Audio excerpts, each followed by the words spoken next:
JDS ವಕ್ತಾರರಾದ Mahesh Gowda ಅವರು ನಮ್ಮ ಜೊತೆ ಇದ್ದಾರೆ. ಮಹೇಶ್ ಗೌಡ ಅವರೇ, ಪಾಕಿಸ್ತಾನ ಜಿಂದಾಬಾದ್ ಅನ್ನುವ ಘೋಷಣೆ ಕೂಗಿದ್ದು FSL ವರದಿಯಿಂದ ಸತ್ಯ ಅನ್ನೋದೇ. ಆದರೆ ಇವಾಗ ಪರ ವಿರೋಧ ಚರ್ಚೆಗಳು ಕೂಗು ಕೇಳಿ ಬರ್ತಾ ಇದೆ.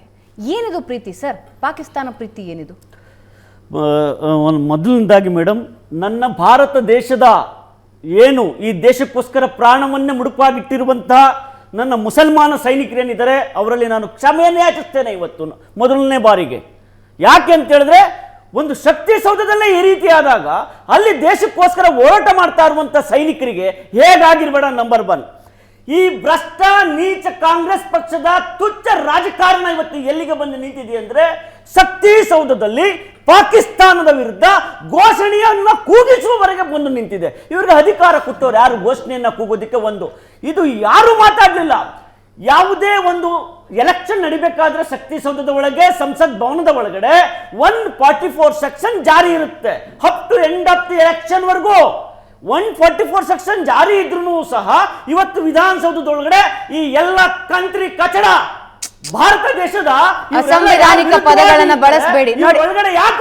ಮಹೇಶ್ ಗೌಡ್ರೆ, ಪದಗಳ ಬಳಕೆ ಬಗ್ಗೆ ಗಮನ ಇರಲಿ. ಆಯ್ತು, ಎರಡನೇದು ಅಷ್ಟು ನೋವಾಗುತ್ತೆ. ನಾನು ಇಲ್ಲಿ ಯಾವುದೇ ವ್ಯಕ್ತಿಯನ್ನು ಆಧಾರವಾಗಿ ಇಟ್ಕೊಂಡು ಬೈತಾ ಇಲ್ಲ. ಈ ದೇಶವನ್ನು, ಈ ದೇಶದ ವಿರೋಧಿಗಳಿಗೆ ಹೇಳ್ತಾ ಇದ್ದೀನಿ. ಎರಡನೇದು ಮೇಡಮ್, ಇಲ್ಲಿ ಏನಪ್ಪಾ ಅಂತ ಹೇಳಿದ್ರೆ ವಿಚಾರವನ್ನ ನನ್ನೆಯಿಂದ ನೋಡ್ತಾ ಇದ್ದೀವಿ. ಹುಸೇನ್ ಅವರು AICC ಪಕ್ಷದ ಒಬ್ಬ ದೊಡ್ಡ ಪ್ಯಾನಲಿಸ್ಟ್. ಹುಸೇನ್ ರವರು ಏನಾದ್ರೂ ದೇಶಭಕ್ತಿ ಇದ್ದುದ್ದೇ ಆಗಿದ್ರೆ ಈ ಪ್ಯಾನಲಿಸ್ಟ್ಗೆ ಆತನನ್ನ ಕರೆದು ಕಫಾಲ್ ಕೊಡಿಬೇಕಾಗಿತ್ತು. ದೇಶ ಪ್ರೇಮಿ ಆಗಿದ್ರೆ ಈ ಕೆಲಸವನ್ನ ಹುಸೇನ್ ಜಿ ಅವರು ಮಾಡೋದೇ ಇಲ್ಲ. ಹುಸೇನ್ ಜಿ ಅವರನ್ನ ಮಾಧ್ಯಮಗಳು AICC ಪ್ಯಾನಲಿಸ್ಟ್ ಆಗಿ ಎಕ್ಸ್ಪೀರಿಯನ್ಸ್ ಇದ್ರು ಸಹ ನಿಮ್ಮ ಎಲ್ಲಾ ಮಾಧ್ಯಮಗಳು ಅವರನ್ನ ಪ್ರಶ್ನೆ ಮಾಡಿದ್ರೆ ಹೋಗ್ ಆಚೆ ಕಳಿಸು ಅಂತ ಹೇಳ್ತಾರೆ. ನಾನೇನಾದ್ರೂ ನಿಮ್ಮ ಮಾಧ್ಯಮದ, ಯಾವುದೇ ಮಾಧ್ಯಮದ ನಾನೇನಾದ್ರೂ ಪ್ಯಾನಲಿಸ್ಟ್ ಅಲ್ಲಿ ಇದ್ದಿದ್ದೆ ಆಗಿದ್ರೆ ನಾನು ಖಂಡಿತ ಹೇಳ್ತಾ ಇದ್ದೆ, ಹುಸೇನ್ ಜಿ ನಿಮ್ಮ ತಾತನ ಆಸ್ತಿ ಎಲ್ಲ ಈ ವಿಧಾನಸೌಧ, ಹುಸೇನ್ ಜಿ ನಿನ್ನ ಆಸ್ತಿ ಎಲ್ಲ ವಿಧಾನಸೌಧ, ನೀನ್ ಹಾಚ್ಕೋಗು, ನಾನು ಹಾಕೋಗ್ಲಿ. ನನ್ನ ನಾಡಿನ ಜನ ತೆರಿಗೆಯಲ್ಲಿ ಕಟ್ಟಿರುವಂತಹ ಈ ವಿಧಾನಸೌಧದಲ್ಲಿ ನೋಡ್ಕೊಂಡಿರ್ಬೇಕಾ, ಕೈ ಕೊಟ್ಕೊಂಡಿರ್ಬೇಕಾ? ಇನ್ನು ಬಂದೇಳೆ FSIL ವರದಿ. ಈ ನಾಡಿನ ಹೋಮ್ ಮಿನಿಸ್ಟರ್ ಹೇಳ್ತಾ ಇದ್ದಾರೆ, ಬೆಳಿಗ್ಗೆ ರಾತ್ರಿಯಿಂದ ಹೇಳಿದ್ದಾರೆ ನಿಮ್ಮ ಮೀಡಿಯಾಕ್ಕೆ.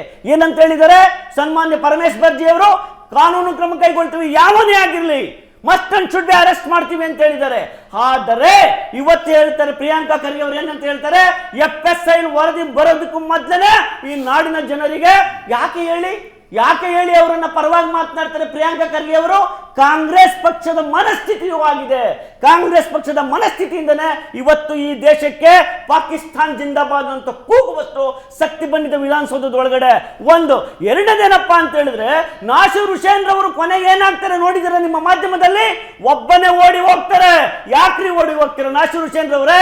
ತಾಕತ್ತಿಲ್ವ ಎದುರಿಸೋದಕ್ಕೆ ಮಾಧ್ಯಮಗಳನ್ನ? ತಾಕತ್ತಿಲ್ವ ಈ ದೇಶದ, ಈ ನಾಡಿನ ಜನರಿಗೆ ಉತ್ತರ ಕೊಡೋದಿಕ್ಕೆ? ನಿಮ್ಮದೇ ಒಬ್ಬ ಬೆಂಬಲಿಗ ನಿಮ್ಮ ಪಕ್ಕದಲ್ಲಿ ನಿಂತ್ಕೊಂಡು ಪಾಕಿಸ್ತಾನ್ ಜಿಂದಾಬಾದ್ ಅನ್ಬೇಕಾರೆ ನಿಮ್ಗೆ ರಕ್ತ ಕುದಿತಾ ಇರ್ಲಿಲ್ವಾ? ಯಾಕೆ ಕುದಿತಾ ಇಲ್ಲ ರಕ್ತ ಅಂತ ಹೇಳಿದ್ರೆ, ಇವರು ಜೈನ್ ಯೂನಿವರ್ಸಿಟಿಯಲ್ಲಿ ಓದಿರುವಂತ ಲೆಫ್ಟಿಸ್ಟ್ ಅನ್ನೋದು ಪ್ರೂವ್ ಆಗಿದೆ. ಇವತ್ತು ಸಿದ್ದರಾಮಯ್ಯ ಒಂದು ಕಡೆ ಹೇಳ್ತಾರೆ, ಆನ್ಸರೇ ಕೊಡೋದಿಲ್ಲ, ಬೇರೆ ಕಡೆ ಹೇಳ್ತಾರೆ. ಎಲ್ಲಾದ್ರೂ ಸಿದ್ದರಾಮಯ್ಯನವರು, ಎಲ್ಲಾದ್ರೂ ಉಪಮುಖ್ಯಮಂತ್ರಿಗಳು, ಅವರ ತಮ್ಮ ಉಪಮುಖ್ಯಮಂತ್ರಿ ತಮ್ಮ ಹೇಳ್ತಾರೆ, ಏನಂತ ಹೇಳ್ತಾರೆ? ದೇಶವನ್ನು ವಿಭಾಗ ಮಾಡಿ ಅಂತ.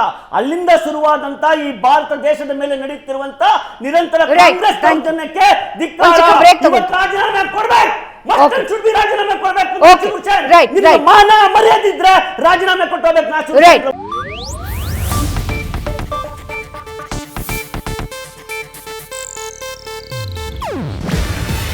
ಇದು ಏಷ್ಯಾನೆಟ್ ನ್ಯೂಸ್ ನೆಟ್ವರ್ಕ್ ಪ್ರಸ್ತುತಿ.